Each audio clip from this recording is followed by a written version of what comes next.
Hello, guys. I hope you all are doing well. Today, we are going to study the very important topic for the UPSC point of view or any examination point of view. आज का जो हमारा topic है first Carnatic वार, जो 1740 से 48 तक हुआ। 1740 से 1748 तक हुआ। इसमें क्या होता है कि ऑस्ट्रेलिया वार ऑफ सक्सेशन होता है यूरोप में। यूरोप में ऑस्ट्रेलिया वार ऑफ सक्सेशन होता है, तो उसमें दो पार्टी होता है, फ्रेंच और English. It means Britain, English जो थे ब्रिटेन थे, ब्रिटिश। तो इसमें क्या, और इंडिया में भी फ्रेंच और दूसरे तरफ इंग्लिश थे।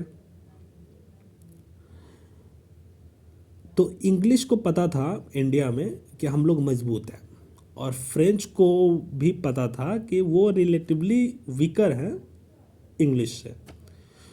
तो फ्रेंच कभी नहीं लड़ना चाहता था इंग्लिश से इंडिया में उस समय, क्योंकि पता था कि हम कमज़ोर हैं, और इंडिया और ब्रिटिश हमेशा चाहता था लड़ना क्योंकि वो मजबूत था। तो इंग्लिश ने क्या करा, इंग्लिश ने पोक करा फ्रेंच को। पोक इस तरह करा, मतलब उंगली करा, इस तरह करा कि वो फ्रेंच के शिप पे हमला कर दिया, दो शिप पे हमला कर दिया। तो फिर फ्रेंच को बहुत बुरा लगा। तो फ्रेंच का उस समय गवर्नर था ड्यूप्लेक्स। तो ड्यूप्लेक्स जो है वो जाता है अनवरुद्दीन के पास, जो कर्नाटक का नवाब था अनवरुद्दीन, उसके पास जाता है और बोलता है कि देखो ये इंग्लिश जो है वो बिना बात का ये मेरे शिप पे हमला कर दिए, ठीक है, तो आप हमें परमिशन दो कि हम लोग मद्रास पे हमला कर देते हैं, क्योंकि मद्रास में वो इंग्लिश थी उस समय। तो अनवरुद्दीन ने बोला कि नहीं, ये सब मेरे रहते हुए मेरे एरिया में ये सब काम झगड़ा वगैरह नहीं करना है। और इंग्लिश को भी बुला करके डांटा कि ये सब क्या कर रहे हो, बिना बात का क्यों लड़ रहे हो, क्यों हमला किया। वो डांट करके हटा देता है। तो ड्यूप्लेक्स वापस आ जाता है। तो ड्यूप्लेक्स वापस आता है तो उस समय मॉरिशस में भी फ्रेंच का वर्चस्व था, मतलब फ्रेंच वहाँ पे भी थे मॉरिशस में। तो मॉरिशस में फ्रेंच गवर्नर एक था, एडमायरल बॉडनेस। उसको पता चलता है कि इंग्लिश ने फ्रेंच के दो शिप पे हमला कर दिया इंडिया में। तो ये अपना एक री इन्फोर्समेंट, मतलब सपोर्ट भेजता है और खुद भी आ जाता है।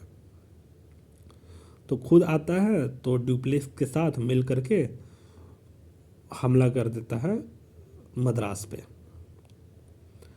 और मद्रास पे क्या करता है, कब्जा कर लेता। तो मद्रास आ जाता है फ्रेंच के कंट्रोल में। जब फ्रेंच के कंट्रोल में आ जाता है तो ड्यूप्लेक्स को मना किया होता है अनवरुद्दीन। तो ड्यूप्लेक्स क्या सोचता है कि क्यों ना हम ये जो नवाब को मद्रास दे देते हैं, क्योंकि नवाब गुस्सा हो जाएंगे, क्योंकि उन्होंने मना किया था कि लड़ाई झगड़ा नहीं करना है, तो इसको नवाब को देते हैं। तो फ्रेंच गवर्नर जो मॉरिशस में था, एडमायरल बॉडनेस, वो ड्यूप्लेक्स को मना करता है कि नहीं, नवाब को मत दो, अनवरुद्दीन को मत दो, देने की ज़रूरत नहीं है।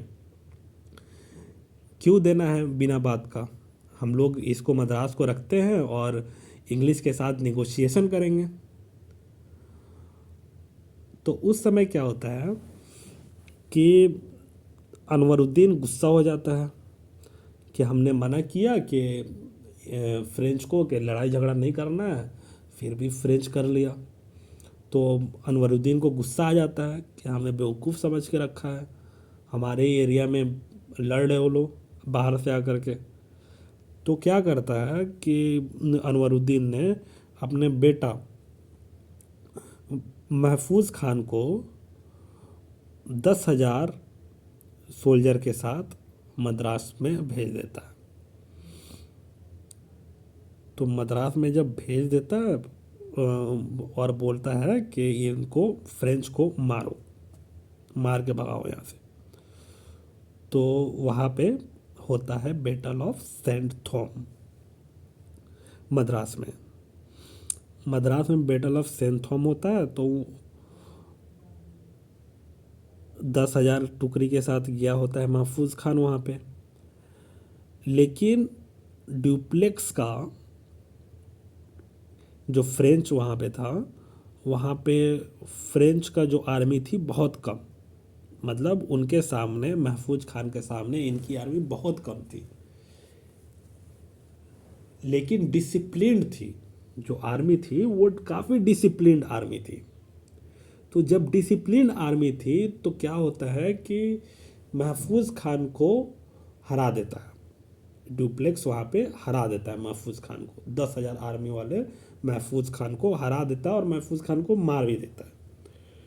जब मार देता है तो यहाँ पे ख़त्म हो जाता है, मतलब बैटल ऑफ सेंट थॉम होता है और उसमें महफूज खान को मार देता है।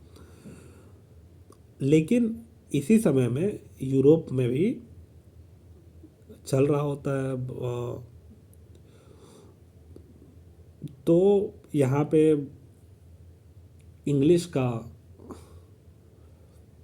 टेरिटरी इंडिया में फ्रेंच कब्जा कर लेते हैं, लेकिन नॉर्थ अमेरिका में ये इंग्लिश फ्रेंच का टेरिटरी कब्जा किए होते हैं। तो वहाँ पे एक ट्रीटी होता है, ट्रीटी ऑफ एक्स-ला-चपेल 1748 में। इसमें ये होता है कि फ्रेंच का पहला नंबर, तो ट्रीटी का मतलब हुआ कि पीस, मतलब अब पीस रहेगा, मतलब अब लड़ाई झगड़ा नहीं करना, पीस का एक ट्रीटी बन जाएगा, ट्रीटी ऑफ एक्स-ला-चपेल। और वहाँ पे क्या होता है कि जो फ्रेंच का टेरिटरी नॉर्थ अमेरिका में इंग्लिश जो कब्जा करके रखे होते हैं वो वहाँ पे वापस कर देते हैं फ्रेंच को, और इंडिया में जो फ्रेंच ने इंग्लिश टेरिटरी यानी मद्रास को जो कब्जा किया होता है वो इंग्लिश को वापस कर देता है। यहीं पे ख़त्म होता है, एंड होता है first Carnatic war. I hope you all got it, आप लोगों को समझ में आ गया होगा, और नेक्स्ट वीडियो में देखेंगे second Carnatic war. Thank you so much guys.